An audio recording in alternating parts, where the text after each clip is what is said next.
Mas vamos lá, vamos louvar o nosso Deus, cantando o hino. Karina, venha, minha filha, é tu mesmo. Hino de número 120, Graça.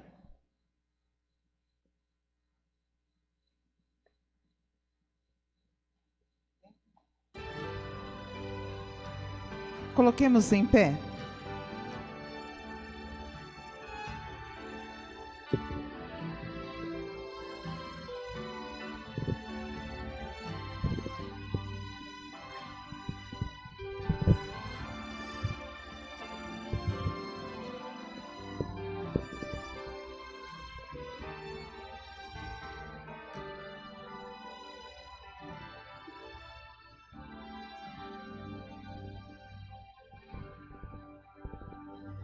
A graça é um ponto de encontro,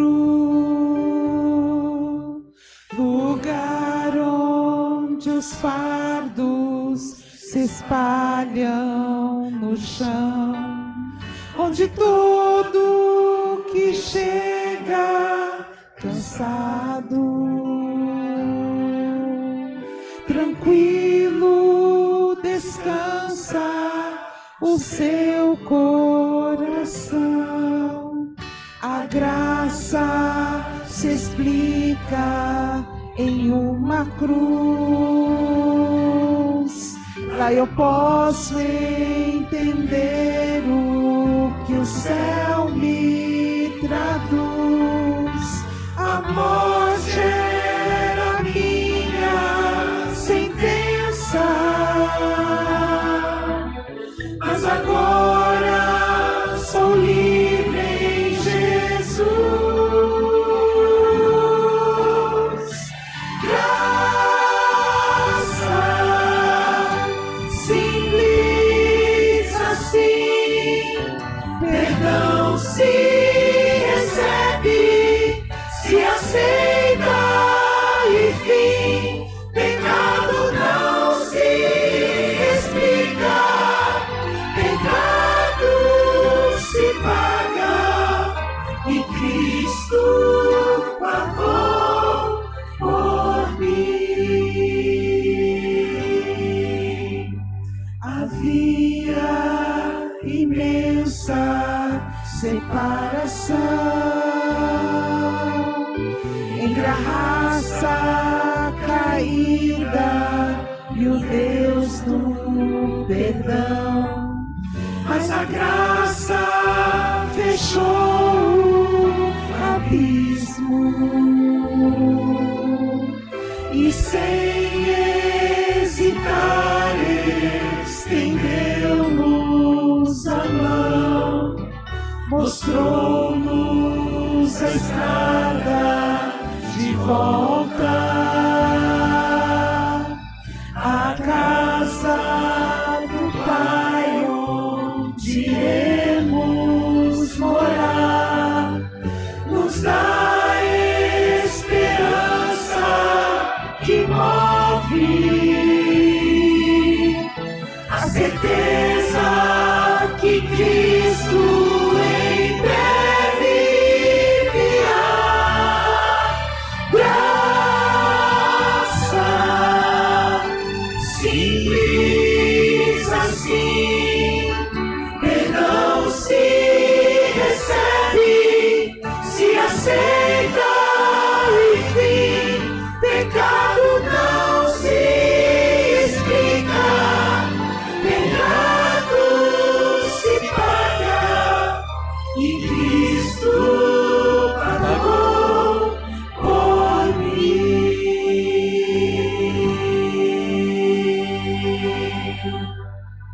Amém? Amém.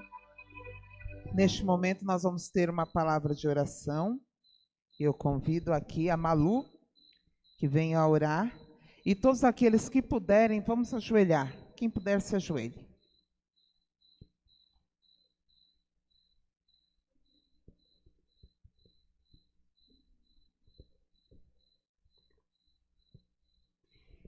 Querido Deus que estás nos céus, graças te damos, Senhor Deus, pela vida, pela saúde Graças te damos, Senhor, por estarmos aqui nesta noite, na sua casa. Amém. Nós viemos aqui, Paizinho Santo, para te adorar especialmente. Amém. Que o Senhor derrama as bênçãos sobre cada filho teu que aqui está. Amém. Que possamos, Senhor Deus, sentir a sua presença. Que possamos, Senhor Deus, sair daqui com o nosso coração cheio de alegria. Amém. Obrigado, Pai, por essa oportunidade, por essa quarta-feira de oração. Culto mais que especial na nossa igreja, Senhor. Que o Senhor continue abençoando os que estão aqui e aqueles, Paizinho, que não puderam vir. Que o Senhor também, através do seu Espírito Santo, os incomode, para que nas próximas reuniões, Senhor, possa estar aqui conosco também. Abençoe, Senhor Deus, as pessoas enlutadas. Abençoe, Senhor Deus, doentes, Senhor Deus, que existem na nossa igreja, pessoas que estão passando por sofrimentos. Os abençoe de uma forma muito especial. E essa semana, Senhor, temos uma semana especial que é do Quebrando o Silêncio. Desde já, Senhor Deus, prepare nossas igrejas, prepare a cada um de nós, para que possamos levar na nossa região, Senhor Deus, a importância que é sobre esse projeto tão especial dentro da Igreja Adventista do Ministério da Mulher. Derrama as bênçãos sobre nós neste momento, em teu nome oramos e agradecemos. Amém.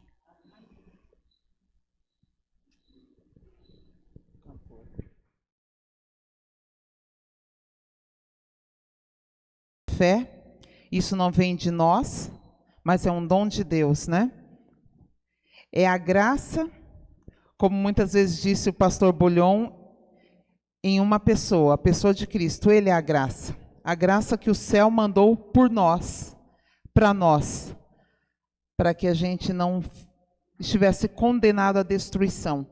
A gente olha o mundo do jeito que ele está caminhando, nós sabemos que tudo isso que nós vemos, em breve vai ser destruído.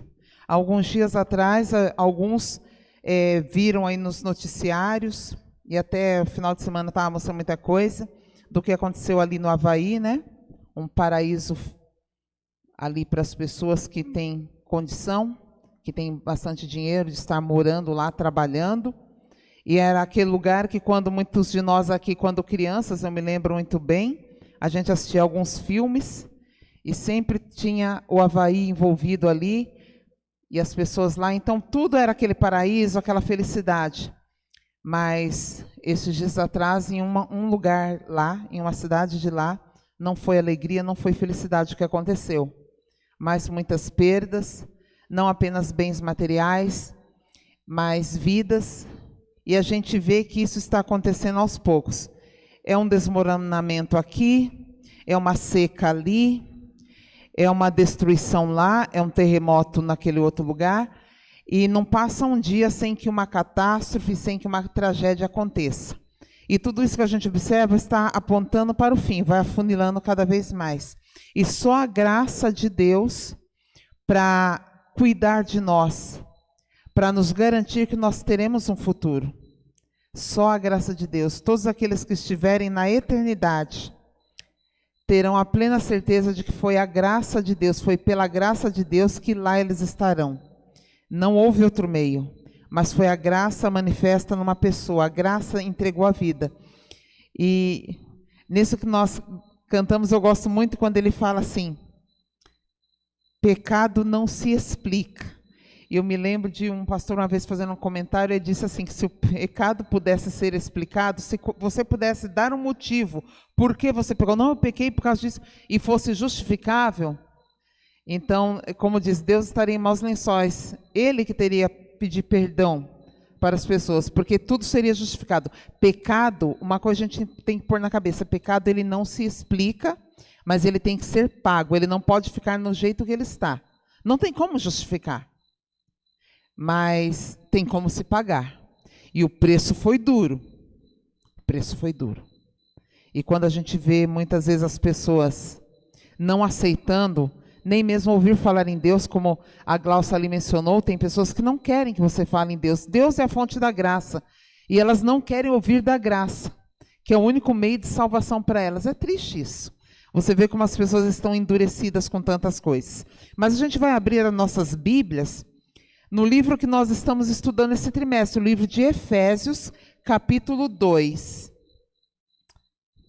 Este trimestre nós estamos pegando firme em Efésios. Vamos lá, Efésios capítulo 2.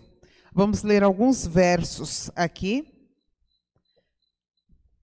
Paulo, ele é o pregador da graça. É o tema que ele mais falou foi sobre a graça. Foi através da justificação da graça, tudo envolvendo a graça. Nas garras da graça, ele sempre falou muito na graça. Então, Efésios capítulo 2. Vamos ler dos versos 1 até o 10. Efésios 2, de 1 a 10. Pai amado, abrimos a tua palavra e vamos ler.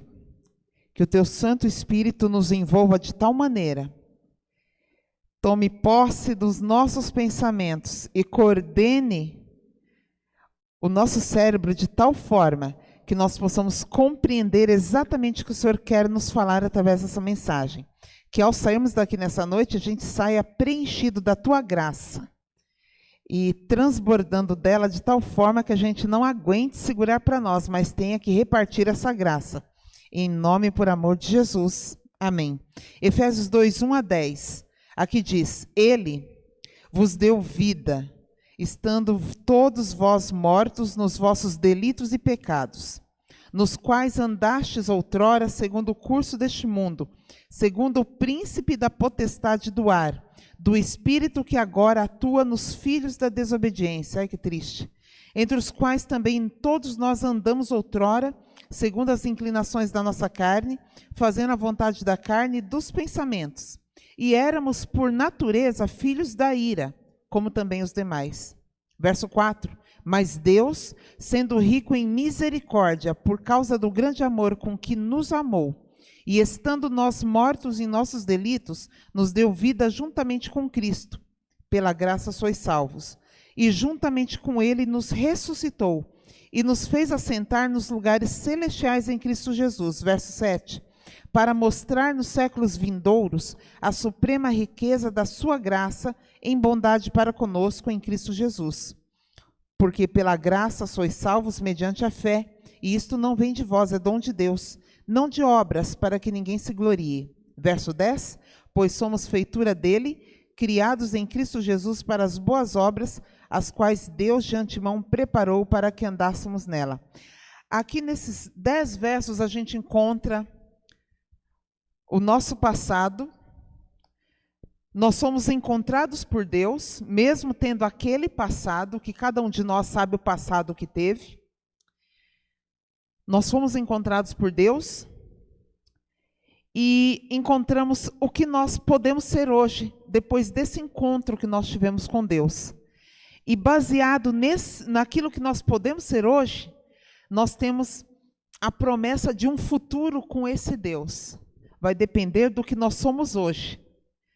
Sábado a gente mencionou aqui na frente, durante a lição, o Carlos bateu muito nessa tecla de o passado ficou para trás. Aquelas coisas erradas que nós fazíamos, a gente tem que se esforçar para não voltar a cometer. Se alguém cometer, pela graça sois salvos. Você tem alguém a quem recorrer. Também não vai desistir de tudo porque, de repente, você acabou escorregando e acabou cometendo aquilo de novo. Aquilo que você disse que não ia fazer, você mesmo acabou fazendo de novo. E você sabe que entristeceu a Deus e você está triste. Mas não vá desistir de você por causa disso, porque Ele não desiste. Se Ele não desiste, por que você vai desistir de você? Porque errou mais uma vez? Não, você vai recorrer à graça, a graça de Deus, e vai buscar ela em ocasião oportuna, vai chegar àquele trono de graça e clamar por mais graça ao Senhor, para que você possa vencer. Um grande problema enfrentado pelo mundo religioso é a questão: sou salvo pelas obras que pratico? E uma vez salvo, eu sou salvo para sempre? Essa é uma questão que muitas denominações por aí batem nessa tecla e dizem que uma vez que você foi salvo, você vai ser salvo para sempre. Não tem como você se perder. E isso é um perigo, a gente pensar assim, porque isso a gente pode usar como licença para continuar pecando. Falou, não, é como foi mencionado aqui no fim de semana, senão todo mundo estaria salvo. Não teria porquê. e ao mundo inteiro para a eternidade. Não é bem assim. Existe uma parte que nós precisamos desempenhar, a parte impossível ficou com Deus, mas aquilo que é possível fica para nós. Nós precisamos nos esforçar. O primeiro passo tem que ser dado ali no escuro, é nosso, nós temos que dar esse passo, né? Com a ajuda de Deus.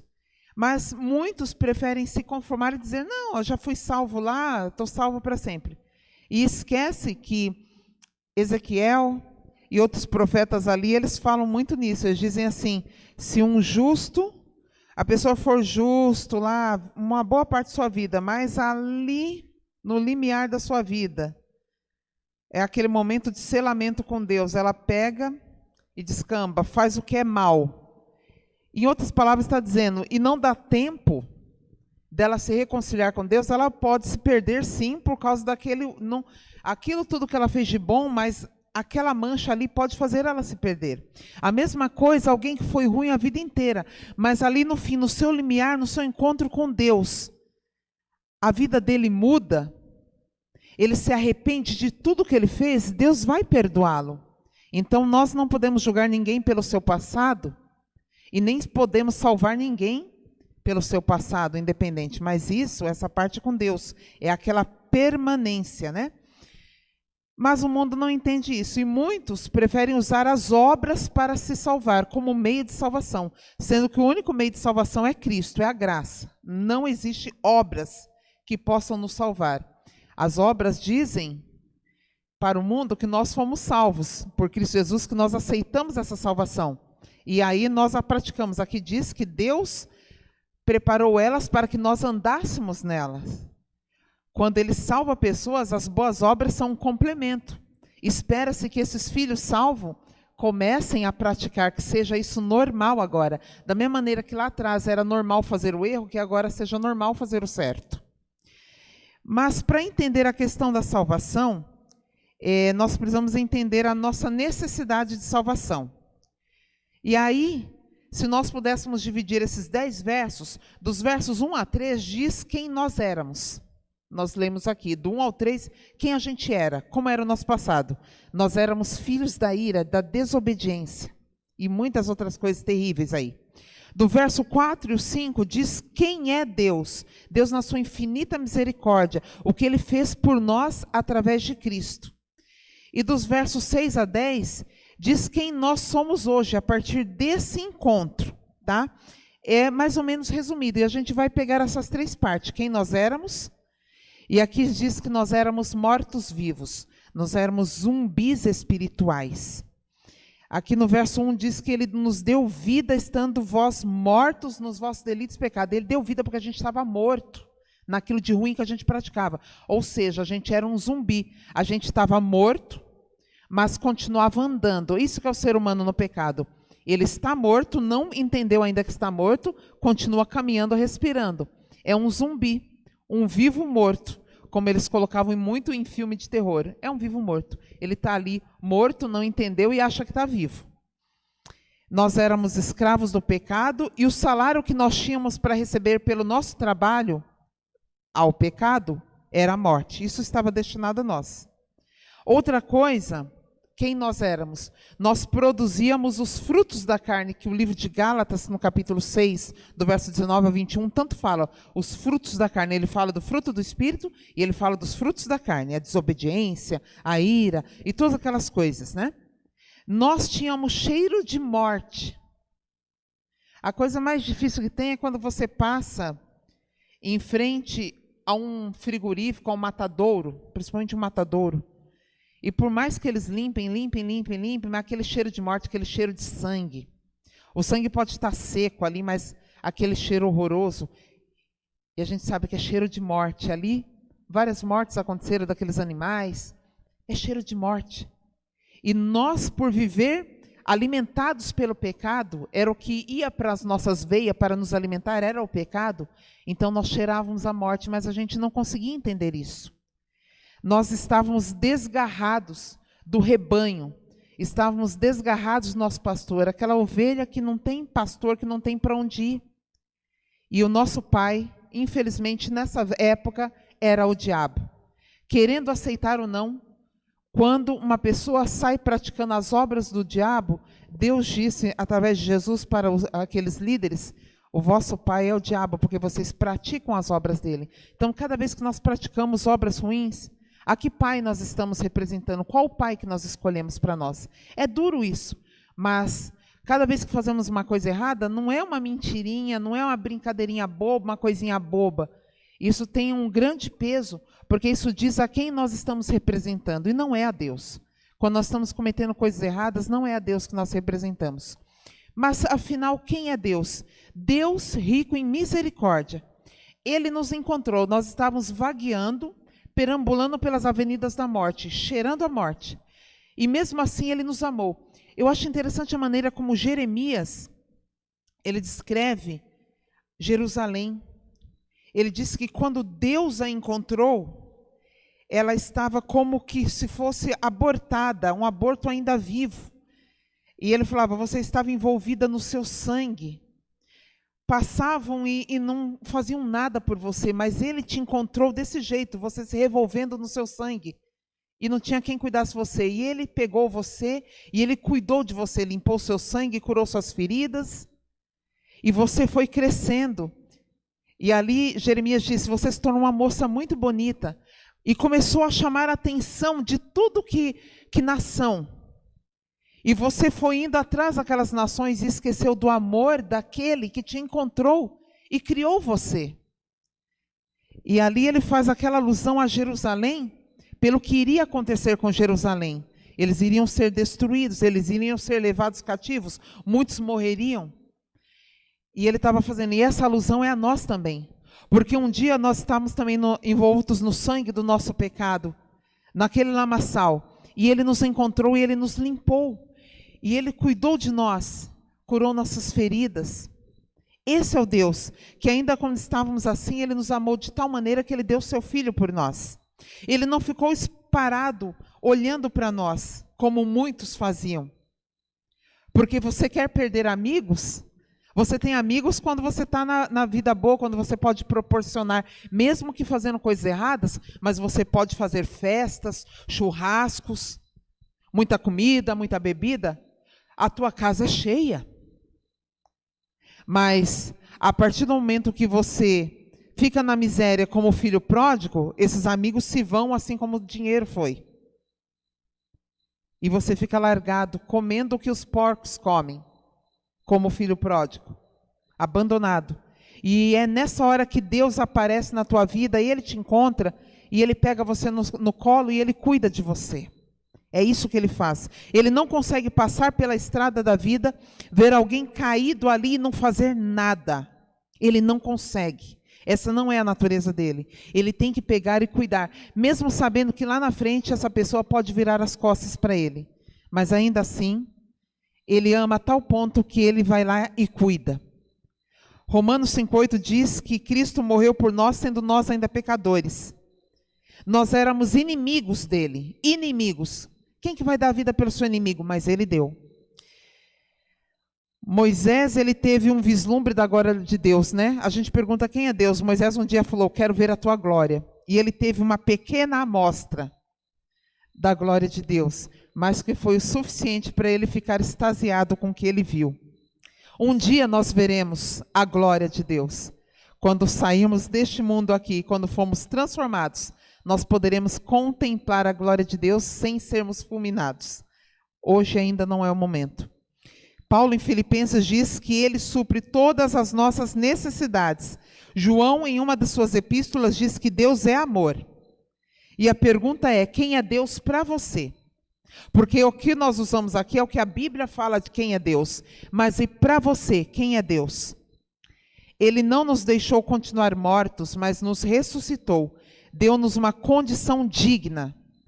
Quando Cristo ressuscitou, simbolicamente ressuscitamos com Ele. Através da graça nós fomos salvos, mas a fé foi um instrumento usado para nos fazer entender a graça. Por isso que diz: pela graça sois salvos mediante a fé. A fé é um instrumento de Deus, é dom dele, para que a gente consiga entender a graça, porque senão não dá para entender. Precisamos da fé. O interessante é que até mesmo a fé precisa vir de Deus. nós somos incapazes de produzir uma fé genuína. Por isso que muitas vezes os discípulos falaram, aumenta a nossa fé. Quando eles diziam, homens de pouca fé, eles diziam, aumenta a nossa fé. Nós podemos produzir obras, mas elas não podem nos salvar, porque senão nós seríamos nossos próprios salvadores, não precisaríamos de Cristo. O verso 10 diz quem nós somos, as criaturas dele, que ele nos criou. Deus em Cristo Jesus nos criou, e nos criou para as boas obras, não nos criou à toa. E Paulo, ele conclui, não neste livro, mas no livro de Romanos, o capítulo 12, ele diz para a gente não se conformar com este mundo, mas para sermos renovados pela vontade de Deus. Ele fala, e não vos conformeis com este mundo, mas transformai-vos pela renovação da vossa vontade. Nós precisamos, fomos encontrados, ele nos encontrou, ele nos buscou, encontrou, cuidou de nós, mas para que ele cuidou? Para as boas obras que ele preparou para nós. E nós não podemos conformar com essas coisas aí. O Carlos, ele mencionou que a gente precisa apoiar a questão do quebrando silêncio.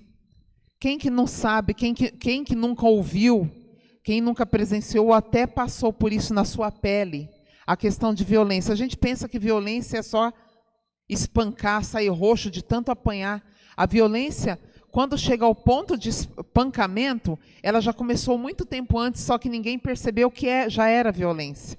É um bullying na escola, já começa com um bullying na escola. Ah, não gosto daquela pessoa.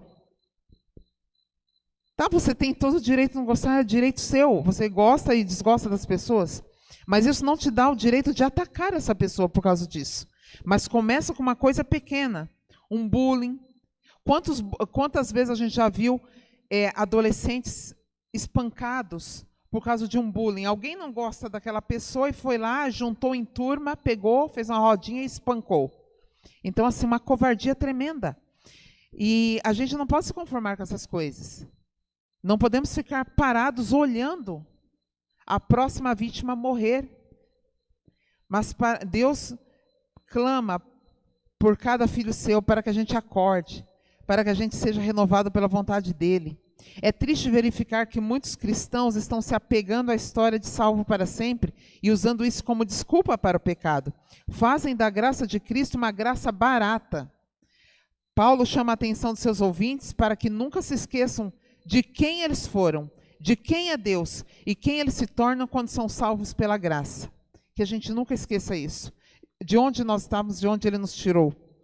Que Deus nos capacite a vivermos completamente o que ele espera de nós para a honra e glória do seu santo nome. Amém? E que a gente faça como o conselho que muitas vezes eu recebi nessa salinha aqui. Não vou esquecer nunca, nessa salinha do seu Conceição. Faça o certo porque é certo e deixe com Deus a consequência. Nunca me esqueci desse conselho dele. E esse conselho, sempre que posso, eu reparto aqui com a igreja. Faça o certo porque é certo e deixe com Deus a consequência. E nós vamos colocar em pé agora e nós vamos cantar sobre a maravilhosa graça 116. Foi ela que nos salvou. 116. Coloquemos em pé.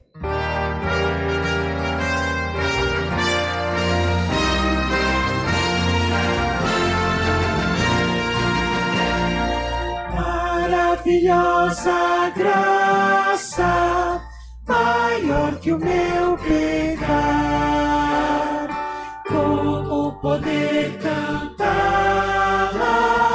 como hei de começar, trouxe-me alívio à alma, e vivo em toda calma, pela maravilhosa de Jesus. Graça com maravilhosa graça, como firmamento é sem fim. É maravilhosa, é tão grandiosa, tão sublime e doce para mim. É maior que todos meus pecados,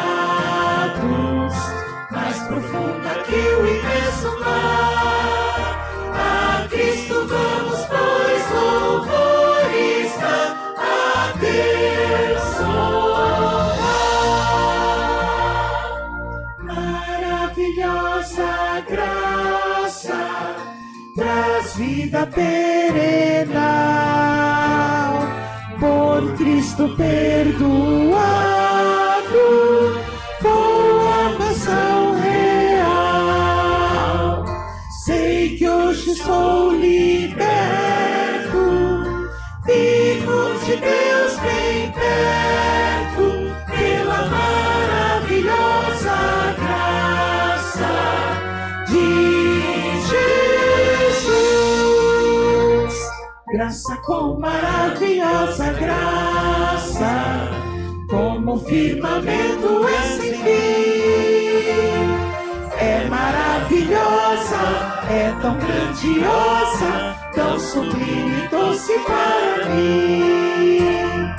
É maior que todos meus pecados, mais profunda que o imenso mar.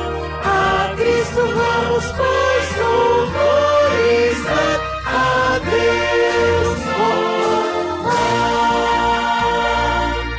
Maravilhosa graça, quão ricas bênçãos traz. Por ela Deus salvou-me, deu-me perdão e paz. Salvo sim em verdade, por toda eternidade, pela maravilhosa graça de Jesus. Graça com maravilhosa graça, como o firmamento é sem fim. É maravilhosa, é tão grandiosa, tão sublime e doce para mim. É maior que todos os meus pecados, mais profunda que o imenso mar. A Cristo vamos, pois, louvores a Deus louvar.